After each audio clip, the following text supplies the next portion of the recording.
SKOL Nation, it's time to get loud. We're on the cusp of an epic Sunday night football clash against the Atlanta Falcons, and the vibes at US Bank Stadium are about to be unreal. Justin Jefferson is one catch away from making history. JJ McCarthy is proving he's got that dog in him, and Brian Flores' defense is ready to feast. But hold up.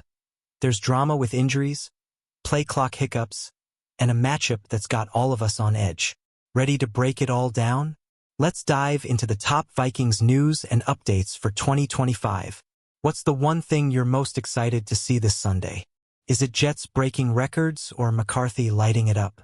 Let me know below, and let's get this party started. The stage is set. Vikings fans, Justin Jefferson is on the verge of etching his name in the NFL record books. One more catch, and he ties Minneapolis legend Larry Fitzgerald as the youngest player to hit 500 career receptions at just 26 years and 90 days. He was this close to snagging it last week against the Bears, finishing with 499 catches in only 78 games. That's insane efficiency. Now, picture this: primetime US Bank Stadium roaring, and Jefferson hauling in that milestone catch against the Falcons. He's got a history of torching Atlanta. Back in 2020, he racked up 166 yards and 2 touchdowns, and last season, he dropped 132 yards with another 2 scores. That's 130-plus yards and 2 TDs in back-to-back games against them. Can he make it a three-peat and become the first player in the Super Bowl era to pull that off against one team? The energy is going to be wild with the Vikings rocking their classic uniforms. Retro stripes, deep purple, gold-trimmed numbers. It's a throwback to the 60s and 70s, and the fans are going to bring it. What's your take on Jets hitting this milestone? Will he do it in style on Sunday night? Comment below. Let's talk about our rookie QB, JJ McCarthy, because this kid is turning heads. His NFL debut against the Bears was a roller coaster, 3 tough quarters. But then boom, a fourth-quarter explosion with 3 total touchdowns and a 149.5 passer rating. That's the kind of clutch we live for. He even ran in a score, getting mobbed by his teammates like a true leader. McCarthy's poise under pressure is something else. With 200 to 250 family and friends cheering him on in Chicago, he stayed cool, asking his team, "Where else would you rather be?" That's the mindset of a winner. Kevin O'Connell and the coaching staff never doubted him, and it showed when the offense found its groove late. But here's the thing. Can he keep that momentum going against a Falcons defense that's no joke? The world wants proof JJ can keep this up, but Vikings fans, we believe. How do you think McCarthy will handle the primetime spotlight? Is he ready to outshine Atlanta's Michael Penix Jr.? Let's hear your predictions. Speaking of that Falcons matchup, this QB duel is straight out of a Hollywood script. JJ McCarthy versus Michael Penix Jr., both top 10 picks from the 2024 draft, both with fewer than 5 career starts, and both tied to Kirk Cousins' legacy. Oh, and they faced off in the 2023 College Football Playoff National Championship, where McCarthy's Michigan smoked Penix's Washington 34-13. Talk about a full-circle moment. Penix is no slouch, though. He's completed 59.9% of his passes in 4 starts, with 4 TDs and 3 picks. But McCarthy's got the edge after leading the Vikings to a comeback win over Caleb Williams and the Bears. This is the first Sunday night football game ever with 2 non-rookie QBs with so few starts. History is on the line. Who's got the upper hand in this QB battle? Drop your thoughts below. The narrative gets juicier with their shared history. McCarthy spoke highly of Penix this week, saying he loves his personality and isn't surprised he's starting. But when the lights come on, it's all business. Which QB do you think will shine brighter under the US Bank Stadium lights? Let's talk about it. Injuries are hitting the Vikings hard, and it's got us holding our breath. Christian Darrisaw, Jeff Okudah, and Andrew Van Ginkel are officially out for Week 2, and Harrison Smith is questionable. Darrisaw's still working back from that ACL tear last season, with Justin SKOL holding it down at left tackle. Okudah and Van Ginkel are in concussion protocol, and the hitman is battling conditioning issues after an illness. But don't sleep on the depth. Third-year safety Jay Ward stepped up big in Chicago, logging 25 defensive snaps with a 72.8 coverage grade and a 79.4 tackling score per PFF. Dallas Turner, our second-year edge rusher, is ready to start in Van Ginkel's place after a stellar camp and a couple of hurries in Week 1. Can these young guns keep the defense humming? Losing key starters stings, but this is where the Vikings' depth gets tested. How confident are you in our backups stepping up against a tough Falcons offense? Sound off in the comments. The loss of Blake Cashman to injured reserve is a gut punch. Our starting inside linebacker and green dot wearer, who relays play calls from the sideline, is out with a hamstring issue. Cashman's a beast against both the run and pass, and his absence leaves a hole. Enter Eric Wilson, the veteran who stepped up seamlessly against the Bears. Wilson was a monster in Week 1, making a huge tackle on kickoff, tipping a punt, and holding strong in Cashman's role. Brian Flores called it a seamless transition, and that's high praise. Behind him, Ivan Pace Jr., rookie Kobe King, and undrafted Austin Keys are ready to contribute. How do you think Wilson and the linebacker crew will handle the Falcons' playmakers? Cashman's leadership is missed, but Flores' system thrives on adaptability. What's your take on how the defense will adjust without their green dot? Let's hear it. SKOL fans, let's talk about Brian Flores' defense because it's giving us life. Last season, the Vikings led the NFL in takeaways and were top 5 against the run and in points allowed. Flores' blitz-heavy, unpredictable scheme is a nightmare for QBs, and with additions like Dallas Turner, Bo Richter, and Levi Drake Rodriguez, the pass rush is poised to take a massive step forward in 2025. Against the Bears, the defense kept the game within reach, even when the offense struggled early. Newcomers Jonathan Allen and Javon Hargrave brought relentless pressure up the middle, holding Chicago to just 3.1 yards per carry outside of Caleb Williams' scrambles. Can Flores' unit shut down Atlanta's explosive playmakers like Bijan Robinson? Flores is the best defensive coordinator in the game, and this unit feels special. What's the one defensive play you're hoping to see against the Falcons? A pick six? A strip sack? Drop it in the comments.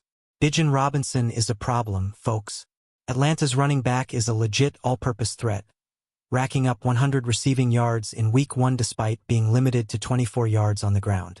With 3,474 scrimmage yards and 24 TDs in just over 2 seasons, he's in elite company alongside Derrick Henry and Saquon Barkley. His 50-yard touchdown catch on a checkdown was pure filth. Flores knows the challenge. Robinson's vision, speed, and receiver-like route tree make him a game-wrecker. The Vikings need all 11 defenders flying to the ball to contain him. O'Connell called him one of the best at his position. How do you think the Vikings can slow down this dynamic playmaker? Robinson's ability to turn nothing into something is scary. What's your game plan to keep him in check? Double team him? Spy with a linebacker? Let's strategize in the comments. The Falcons' defense is no joke either. Under new coordinator Jeff Ulbrich and head coach Raheem Morris, they held Tampa Bay to just 260 total yards in Week 1. With veterans like A.J. Terrell, Jesse Bates III, and Leonard Floyd, plus rookies Xavier Watts and Billy Bowman Jr., this unit is disciplined, physical, and takeaway-driven. Kevin O'Connell and Wes Phillips, who worked with Morris in L.A., know what they're up against.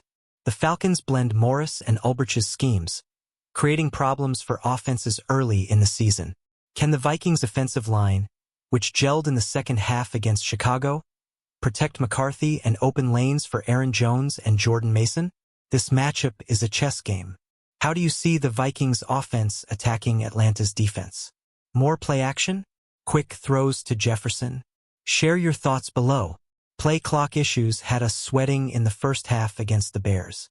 The Vikings were cutting it close, burning precious seconds, and even taking a timeout due to delays.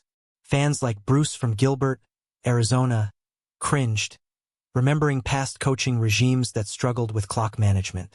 So what happened? O'Connell and Wes Phillips explained it's a mix of factors. A rookie QB on the road, using a silent count, and facing a complex Dennis Allen defense. They didn't dumb down the game plan for McCarthy, trusting him to make protection fixes and audibles. Things improved as the game went on, but can they clean it up for primetime? Clock management is critical in tight games. How nervous are you about these early hiccups? Think McCarthy and the staff will get it locked in against Atlanta? Let's talk about it. Kevin O'Connell's clock management late in the Bears game was a masterclass. Down by 14, he orchestrated a 21-point fourth quarter, leaning on McCarthy's poise and the team's preparation. Unlike past regimes, KO's staff stayed calm, and the offense executed when it mattered most. That's why he's the reigning NFL Coach of the Year. O'Connell's play-calling wizardry sets up McCarthy perfectly with play-action and quick rhythm throws, tailored to a young QB. The trust he's built with the team is evident. Players rallied around McCarthy, and the defense stepped up to keep the game close. How impressed were you with KO's game management? The Vikings coaching staff is elite. What's your favorite thing about how O'Connell runs this team? Drop it in the comments, SKOL fans. Our offensive line showed serious growth in Week 1.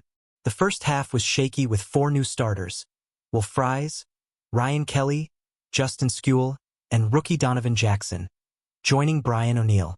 But by the third quarter, they became the Minnesota moving company, opening holes for Aaron Jones and Jordan Mason while protecting McCarthy. The two-headed monster at running back is lethal. Jones caught passes out of the backfield, and Mason pounded the interior. With Jordan Addison back in Week 3, this offense could be unstoppable. How excited are you for this O-line and RB duo to dominate against Atlanta? The line's second-half surge gives us hope. What's your prediction for their performance in primetime? Will they keep McCarthy clean? Let's hear it. The return game is electric with Miles Price and Ty Chandler. Price, our rookie punt returner, showed fearlessness in Week 1, earning praise from special teams coordinator Matt Daniels for his man-in-the-arena mentality. Chandler toughed it out on kickoffs, securing the ball under pressure. Sadly, Chandler's now on IR with a hamstring injury. Daniels compared returners to QBs and kickers, alone in the spotlight with 70,000 fans watching. Price's mental toughness is exactly what we need. Can he break a big return against the Falcons' special teams? Special teams can flip games. What's your take on Price stepping up as our primary returner? Any bold predictions for a return TD? Drop them below. Adam Thielen's return to US Bank Stadium is going to be emotional. The former Viking star, now Atlanta's WR2, gets a hero's welcome from the best fanbase in the NFL. Jefferson hyped up the crowd's energy, saying the stadium will be loud and energetic for Thielen's homecoming and McCarthy's first home start. Thielen's still got it, listed above Jalen Nailor on Atlanta's depth chart. The Vikings secondary, already thin with Okudah out, will need to lock in. How do you think the fans will react to seeing Thielen in a Falcons jersey? This moment is going to give us chills. What's your favorite Thielen memory from his Vikings days? Share it in the comments. The Vikings secondary is a concern with Jeff Okudah out and Harrison Smith questionable. Isaiah Rodgers and Byron Murphy Jr. held it down in Week 1, but the cornerback room is thin with only Dwight McGlothern as depth. Flores' scheme relies on versatile DBs, and Jay Ward's emergence at safety is a bright spot. Against Atlanta's passing attack, led by Penix and weapons like Thielen and Kyle Pitts, the secondary will be tested. If Smith can't go, can Ward and the young DBs step up? What's your confidence level in this group? Flores always has a trick up his sleeve. How do you see the secondary handling Atlanta's aerial assault? Let's talk strategy in the comments. SKOL Nation, we're just getting started. The Vikings are 1-0, and this Falcons game is our chance to make a statement in primetime. Will Jefferson hit 500 catches? Can McCarthy outduel Penix? And will Flores' defense shut down Bijan? I need your predictions. Drop them below, and let's keep the energy high. Don't forget to like, comment, and subscribe to stay locked in with all things Vikings news. Share this with your fellow fans, and let's pack the comment section with SKOL chants. What's the one play you're dying to see this Sunday? Let's go, Vikings!